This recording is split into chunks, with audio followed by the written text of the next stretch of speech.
Podcast. Journal Haïti Progrès. Chômage en Haïti, un cancer social.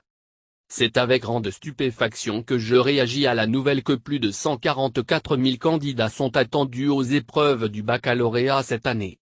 Ces chiffres montrent bien les efforts déployés, ces 2 dernières décennies, pour réduire le taux d'analphabétisme en Haïti.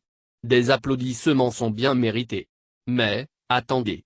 Posons-nous cette question, qu'est-ce qu'on fait de ces centaines de milliers de jeunes après leur bac?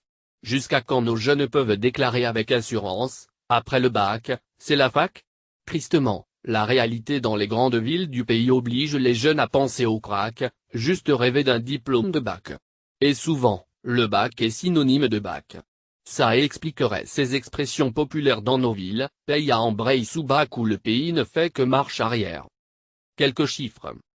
Sur une période de 10 ans, l'éducation secondaire reçoit aux examens de bac plus d'1 million de jeunes pour le niveau supérieur, dont un pourcentage de 30-40% réussit à peine. De ces heureux candidats, l'Université d'État d'Haïti, U, accueille pas plus que 3 000 en moyenne.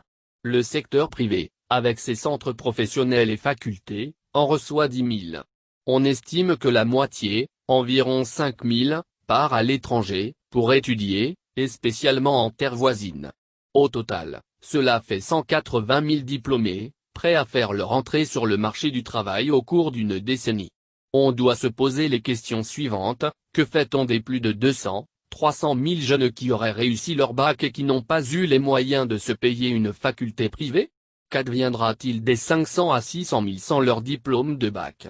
Et combien de ces 180 000 étudiants diplômés, supposés, ont pu décrocher un emploi à Port-au-Prince ou dans nos provinces? Selon des statistiques fiables, les 2 plus grandes sources d'emploi en Haïti, c'est le secteur public suivi par la manufacture qui embauche près de 50 000 ouvriers, toutes catégories incluses. Dans le secteur de services, Digicel, avec à peine 5 000 employés, occupe la première place dans ce secteur. Malgré ces maigres sources d'embauche pour une population de plus de 9 millions d'habitants, on organise de temps en temps ces colloques ponctués par des éloquents discours sur l'importance du secteur privé des affaires dans la société haïtienne. Quant aux résultats, en guise de société civile, on doit parler d'un petit club de patrons importateurs. Bon sang! Comment peut-on développer une nation sans générer des emplois? Et comment générer des emplois, sans créer des marchés économiques stables et dynamiques? Quand pourrons-nous parler de croissance économique, quand on exporte peu et qu'on importe presque tout?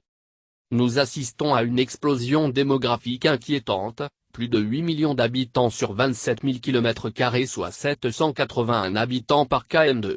Peut-on freiner cette croissance, comme les Chinois l'ont fait, avec un seul enfant par famille? De par nos valeurs culturelles et croyances religieuses, la réponse est non. Et je dirais que c'est une mission impossible. Mais, ce qu'on peut faire est le suivant, on doit freiner ou du moins essayer de réduire ce chômage galopant qui entrave le développement du pays. À ce stade, vous vous demandez si je ne suis pas un idéaliste, vu l'état critique de l'appareil de l'État, vu la corruption systématique dans le secteur des affaires, vu le manque de patriotisme de nos compatriotes, vu les conditions dégradantes de notre système éducationnel, etc. Honnêtement, je dois avouer, comme tous les experts qui croyaient apporter une solution rapide et définitive à la crise politico-sociale haïtienne, Haïti soyons église, c'est-à-dire, rien n'est facile. Car nos problèmes sont très critiques, parfois catastrophiques. Cependant, nous devons nous rappeler que si Haïti existe comme nation, c'est parce que nous savons comment relever des défis comme un peuple rebelle et révolutionnaire. Dans ce sens, je suis d'avis qu'il y a encore de l'espoir pour trouver une sortie heureuse à nos graves problèmes parmi lesquels le chômage se trouve au premier plan. Et comme alternative ou possible solution, je me permets de répéter certains experts en économie, finance et société, la solution au chômage passe d'abord par la création d'entreprises. Comment? Alternative. Combinant plusieurs approches économiques, je vais présenter la création d'entreprises sous forme de création de marchés de travail. Ce faisant, on va regrouper les sources génératrices d'emplois comme alternative pour pallier ce cancer qu'est le chômage, souvent masqué par le sous-emploi des petits revendeurs de nos rues, qui affecte plus de 2/3 de la population haïtienne entre 20 et 50 ans d'âge. Manufacture.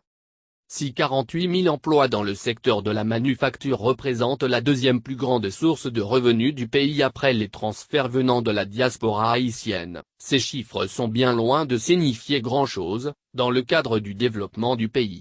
Nous devons nous inspirer des efforts de l'Éthiopie, pays pauvre et surpeuplé, comme Haïti, qui a su transformer le défi de sa population qui s'accroît de 5% annuellement, en une opportunité de business. Ce pays s'est fixé un objectif ambitieux dénommé Vision 2025, espérant devenir le principal centre de manufacture en Afrique. Avec des coûts d'investissement très faibles, en Haïti on peut favoriser la création ou la multiplication des parcs industriels. Si la manufacture n'est pas la seule réponse au problème du sous-développement, dans le cas de l'Éthiopie, les résultats montrent des dividendes exceptionnels. Avec une croissance économique de 8,3% en 2017, le pays s'est retrouvé au premier rang dans le cadre de développement rapide en Afrique. Nos businessmen, businesswomen et dirigeants politiques doivent considérer l'Éthiopie comme un modèle pour révolutionner la manufacture en Haïti. Peut-on planifier pour promouvoir la manufacture avec des projets similaires au parc Caracol pour compter 250 à 500 000 emplois dans les prochains 10 ans ? Production agricole et animale. Nous importons des œufs, du lait, de la viande, de la farine, du ciment, des vivres, etc. de nos voisins dominicains. Comment expliquer à nos enfants que nous soyons incapables d'avoir des couveuses pour produire des millions d'œufs par mois ? Est-ce qu'il est devenu une mission impossible de construire des poulaillers ? Où sont passés les centaines, voire les milliers de jeunes formés par la faculté d'agronomie et de médecine vétérinaire FAMV ? La pisciculture, où en est-on ? Idem de la viculture ?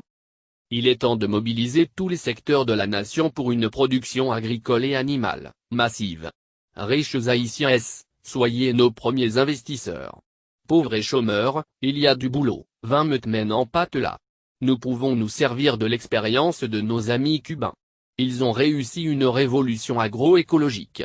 Ils ont développé l'agriculture urbaine, au point de garantir maintenant une sorte d'autosuffisance agricole, donc, des bénéfices immédiats. On peut citer une réduction considérable de l'importation des produits agricoles et un meilleur régime alimentaire de la population. Entamons cette réforme agraire indispensable au développement du pays et à notre indépendance économique. Car la sécurité alimentaire doit être au top des priorités de nos autorités dans l'appareil de l'État. Tourisme. Parlons de Port-Salut, un joyau abandonné. Construisons à l'instar de l'Abadie, créons une ville touristique à Port-Salut. Construisons des hôtels, des restaurants, des clubs, centres de divertissement, des parcs de récréation. Etc. Aménageons la côte des Arcadins. Car le tourisme représente 10% du PIB mondial avec 1 milliard de voyageurs par année. Dans la zone, à Cuba, ils accueillent 3 millions de visiteurs annuellement. Plus près de nous, l'année dernière, nos voisins du côté de l'île, ont accusé une recette de 7,2 milliards de dollars américains dans le tourisme. Ce secteur négligé en Haïti, à lui seul, est capable de créer des centaines de milliers d'emplois et de renflouer les caisses nationales qui sont trop souvent vides. On pourrait aussi parler d'autres secteurs avec de grandes potentialités de générer des emplois en masse, tels les secteurs des services, de la construction, de l'éducation, du transport, etc. Pour l'instant, commençons à prendre des actions concrètes pour l'expansion des secteurs comme la manufacture, la production agricole et animale, et enfin le tourisme.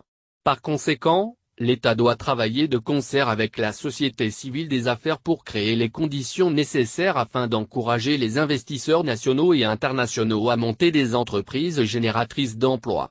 Ainsi, les impacts sur l'économie nationale seront immédiats et durables. Sinon, le chômage au sein de la population risque d'exploser comme un cancer, un parasite qui détruit son propre hôte. En fait, le peuple haïtien prend les rues pour manifester contre tous les symptômes du chômage, par exemple contre la vie chère, la hausse des prix de première nécessité, contre un directeur général, un ministre ou un président. Cependant, tant que ce cancer ne sera pas traité, les pansements superficiels n'apporteront que des soulagements passagers à cette nation moribonde. Rodelin Almazor. Journal Haïti Progrès. Rubrique Perspective. Podcast.